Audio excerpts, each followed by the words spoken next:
सुनील रसी फिल्मी संगम चैनल पर आपका स्वागत है। मुझे एक चीज़ बताएं कि जब 2005 में फिल्म इंडस्ट्री में बदलाव आने शुरू हो गए थे, तो क्या उन बदलावों को देखकर आपने सोचा कि नई तरह की फिल्म शकला का बूम बूम बनाई जाए? जी, मैंने अपनी पहली 10 फिल्में जो बनाई, इंतकाम, लुटेरे, अजय, जानवर, एक रिश्ता, हाँ मैंने भी प्यार किया, तलाश, अंदाज, दोस्ती, बरसात, मेरे जीवन साथी, ये सारी फिल्में जो थी ये कहीं ना कहीं positive human relationships, positivity, hope के ऊपर बनाई थी। लेकिन जो वातावरण, सोसाइटी बदल रही थी इस पॉइंट के ऊपर, तो उससे मैं अपने आप को दूर नहीं रख सकता था। और उसकी जो आँच थी या उसकी जो चेंजेस थी, वो कहीं ना कहीं जो है ना, एज अ फिल्म मेकर जो आप सेंसिटिव होते हो तो सेंसिटिविटी कहीं ना कहीं आप तक पहुंच जाती है। तो मैंने सोचा क्यों ना एक, यहाँ तक तो हर फिल्म में उम्मीद, जैसे कहते हैं ना, आशा और ख्वाब, सपने, अरमान, हर चीज को मद्देनजर रखा था।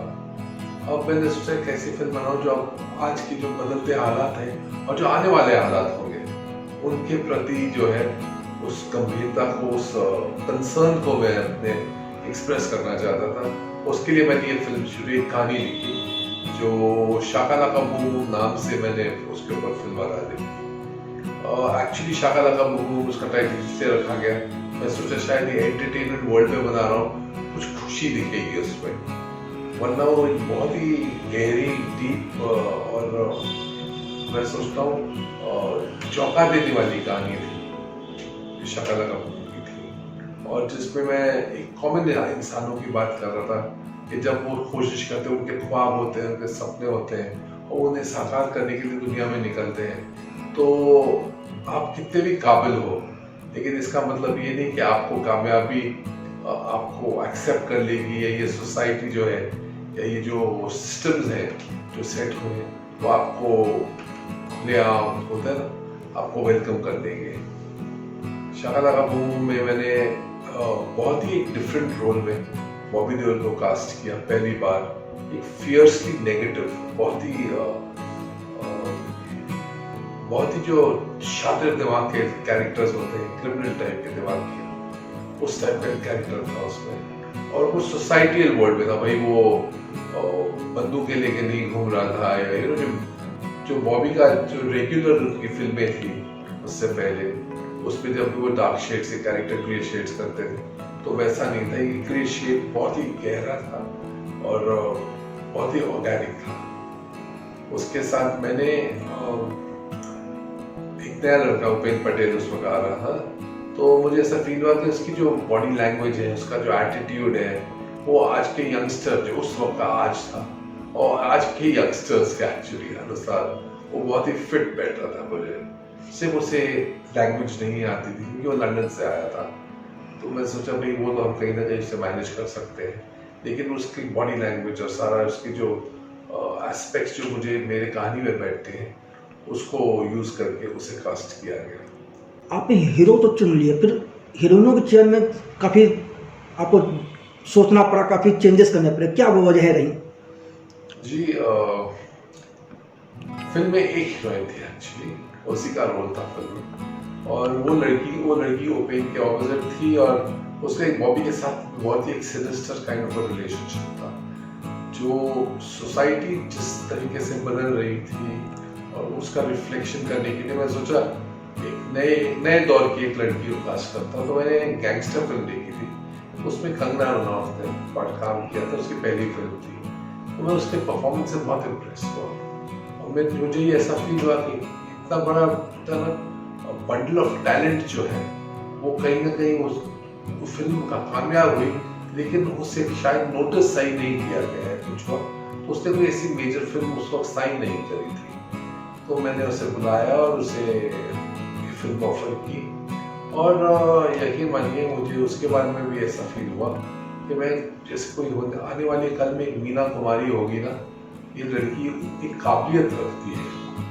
आई वॉज वेरी के साथ काम करने की, जबकि एक न्यू कमर थी, लेकिन मुझे ऐसा फील हुआ कि यार फिर एक जोश एक होता है ना कि यार इतनी खूबसूरत आर्टिस्ट के साथ काम करने का मौका मिलेगा और एक न्यू कमर के होंगे, तो उसे कास्ट किया। फिर उस फिल्म में एक और नेगेटिव रोल था, तो उसमें एक बहुत ही अनएक्सपेक्टेड लड़की को मैंने कास्ट किया, जिससे मेरी उससे पहले कभी मुलाकात तक नहीं थी। लेकिन जब मैं उस लड़की को मिला तो मुझे फील हुआ कि ये लड़की जो है, जो मेरे कैरेक्टर की रिक्वायरमेंट्स हैं उनको बहुत पूरी तरह, बहुत उनके ऊपर उभरेगी और she will deliver what I am looking for. That was Celina Jaitly. और सलीना जेटली से के साथ काम करने में मैं आपको बताता हूँ, बहुत ही एफर्टलेस और बहुत ही वार्म लड़की थी और I was a pleasure work with her. Sir लेकिन कहीं ना कहीं मैंने सुना कि आप इस फिल्म को करने के लिए हामी भरने के बाद कंगना गायब हो गई थी, फिर आपने किसी दूसरी हीरोइन को लिया था और उसके साथ कुछ शूटिंग भी की थी। जी हाँ, जैसा आपको कंगना को मैं बिल्कुल पहली बार फर्स्ट लुक से मैं लिया था कि मुझे इस लड़की को कास्ट करना है और सब फाइनल हो गया उसके साथ। और फिर एक दिन वो गायब हो गई और उसके जगह रीना वहाब जी और आदित्य पंचोली जी की बेटी जो है वो मिलने मुझे आई और हम लोग बस वी वर रेडी की पूरी कास्टिंग वगैरह बाकी कर चुके थे, शूटिंग प्लान कर चुके थे। तो उन्होंने उनकी बेटी उसको कास्ट किया, हमने डिसाइड किया चलो, बहुत ही कट टू कट था तो उसे कास्ट किया गया। लेकिन कास्ट करने के बाद जब शूटिंग में गए तो मैंने रियलाइज है उनके साथ हमने पूरा वर्कशॉप्स नहीं कर पाए थे। एक प्रेपरेशन जो होती है ना वो बिल्कुल नहीं थी। तो भाई उस हालात में और प्लस मेरे दिमाग में कंगना रनौत बैठी हुई थी, तो उस हालात में मुझे ऐसा फील हुआ कि भाई कहीं ना कहीं मैं उस फिल्म को उसके आगे नहीं ले जा पाऊंगा जब तक मुझे कंगना रनौत ही मुझे ढूंढनी पड़ेगी। और वो कंगना रनौत फिर हमें कहीं दुबई में कोई शूटिंग कर रही थी, वहाँ गई थी, पता नहीं क्या है, तो मेरी प्रोडक्शन टीम ने उसे ढूंढ निकाला और उससे हर शर्त पे, जैसे होता है ना I want her in the movie, ऐसा था।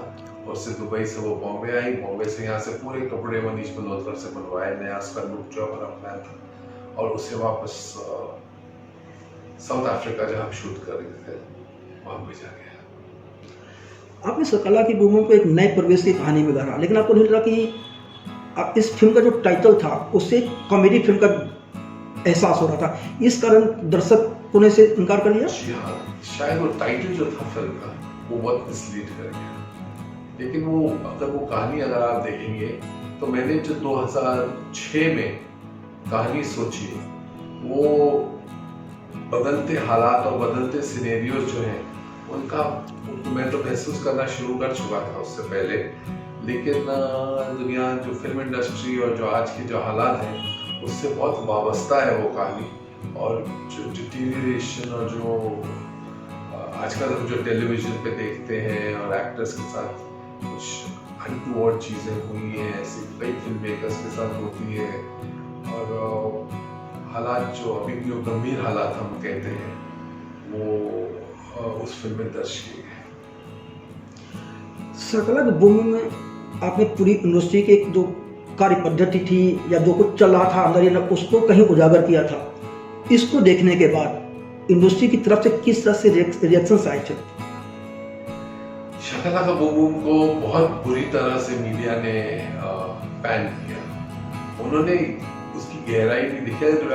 अगर मैं कोई शाम बेनेगल होता या कोई ऐसे जो इंडस्ट्री के जो मीडिया के फेवरेट्स और इंडस्ट्री के फेवरेट्स जो डायरेक्टर्स और राइटर्स रहते हैं, अगर वो नाम वाला होता तो फिर शायद उसकी बहुत तारीफ लिखी जाती और मेरी फिल्म को 4 स्टार या 5 स्टार देते जाते। लेकिन मैं अपने जो मेरे रूल्स थे, मेरे रेगुलेशंस थे, मैंने उसी अनुसार अपना काम किया और मेरी फिल्म नहीं चली। मेरी शकला का बूम फिल्म कामयाब नाकाम हुई। लेकिन मुझे उस बात की मुझे अफसोस बहुत है। लेकिन अपनी नज़र में गिराने के मेरे हिसाब से मैं एक बहुत ही खूबसूरत फिल्म, टेक्निकली अपडेटेड कहानी जो बोलते हैं ना, और मैं उस फिल्म के साथ बिल्कुल आई बिलीव इट। आपको नहीं लगता कि फिल्म की कहानी पॉजिटिव होती और टाइटल भी पॉजिटिव होता तो रिजल्ट कुछ और हो सकते थे? कहानी तो जो देख रहा था अपने गोल, अपने इर्द गिर्द, तो उसी कहानी को दर्शाने की कोशिश की थी और आगाह कर रहा था मैं कि भाई जो आने वाली जो नस्ल है यहाँ पे उनको कि भाई आपके लिए आने वाला आपके लिए जो समय है वो नहीं, समय बदल रहा है to be honest। और अगर मैं नाकाम रहा उसमें तो it's unfortunate for me and also for those people जिन्होंने उसको समझ नहीं पाए। या यूं कहें कि लोग सच नहीं जानना चाहते या सच को देखना नहीं चाहते। मैं तो सोचता हूँ कि इतनी ज़्यादा या कार्डलाइजेशन जो इस इंडस्ट्री में आया है, चाहे हमारे जितने भी लेयर्स हैं, चाहे वो डिस्ट्रीब्यूशन है, चाहे वो म्यूजिक सेक्टर है, चाहे वो प्रोडक्शन सेक्टर है यहाँ का, चाहे वो हमारा मीडिया सेक्टर है, तो हर तरफ जो है ना उसमें जो हालात मुझे दिखे आते हुए वो मैंने बयां कर दिए। तो उसके बाद फिर आपने ब्रेक लेने की जरूरत क्यों महसूस कर ली? ऐसा क्या आपको लगा कि नहीं अब कुछ दिन ब्रेक लिया जाए? जी थी शाका लाका बूम बूम फिल्म कंप्लीशन के करीब आ ही रही थी कि मेरा एक सनी देओल के साथ जो मैंने वो पहले बताया है एक इश्यू था जिसे जो न्याय के लिए कानून के ऑर्डर के लिए वेट कर रहा था। तो हिंदुस्तान के जो रिटायर्ड चीफ जस्टिस थे उन्होंने आर्बिट्रेशन दी और उन्होंने मुझे कहा कि इसमें जो इन किस्म में इनके साथ एक फिल्म बनानी पड़ेगी, इस झगड़े का जो है समाधान ऐसे ही हो सकता है जो हालात हैं उनको देखते हुए। तो मैंने सोचा कि भाई मैं नेगेटिविटी पे जाना नहीं चाहता था। मैं सोचा भाई अगर मुझे इतने जिम्मेदार इंसान कह रहे हैं भाई स्क्रीन तो मैं ऐसे करके इस मैटर को सॉल्व करूँ, तो मैंने उससे उनकी बात को माना और मैंने सनी देओल के साथ एक फिल्म जो थी करनी वो करने का अपना निश्चय किया। उसके एक सीमा बांधी थी कोर्ट ने कि भाई इतने दिनों में आप वो आपको आपकी कहानी को ओके करेंगे और उसकी आपको डेटें देंगे। 3 महीने में कहानी ओके हुई, 8 महीने बाद उसकी डेटें देके उन्होंने मेरी फिल्म कंप्लीट कर दी थी। लेकिन 11 महीने निकल गए और वो मुझे पहला दिन की डेट भी नहीं दे पाए। तो मैं वापस कोर्ट में गया और मैंने उनको लेटर डाला मेरे वकील। तो पता चला कि उन्होंने कहा कि उन्होंने कहानी तो ओके की थी, मेरे राइटर्स मेरी टीम सबके सामने, तो मुकदमा में मुमकिन नहीं था। लेकिन उन्होंने कहा कि हाँ मैंने कहानी ओके की, लेकिन मैंने उनके संवाद जो है डायलॉग जिसे कहते हैं मैंने वो ओके नहीं किया हुआ। तो ये फिर एक लिटिगेशन का पॉइंट आया। तो उसमें मेरा तो 1 साल कुछ पैसे और वाकई एक्चुअली सेंसिटिव फिल्म में करूँ तो मुझे ऐसा फील हुआ वाकई यार नहीं देखो दुनिया कैसी किस पहलू पे आके खड़ी हो गई है कि एक तो इंसाफ होता है और दूसरा इंसाफ का उल्लंघन किस हद तक हो सकता है, कितना मैनिपुलेट हो सकता है, कितना एक इंसान जिसके साथ मैंने 10 साल में 3 फिल्में बनाने के अलावा एक साथ होता है, एक क्या कहते हैं कमिटमेंट होती है, यहाँ वैल्यूज जो है बहुत बदल रही है। तो मैंने सोचा भाई कुछ समय रुक जाते हैं। वो रुक जाने का जो फैसला था शायद वो सही था या गलत था वो मैं नहीं जानता, लेकिन वो मध्यांतर जो है वो लंबा हो गया। सुनील जी, फिल्म संगम के साथ बातचीत करने का आपका बहुत बहुत धन्यवाद।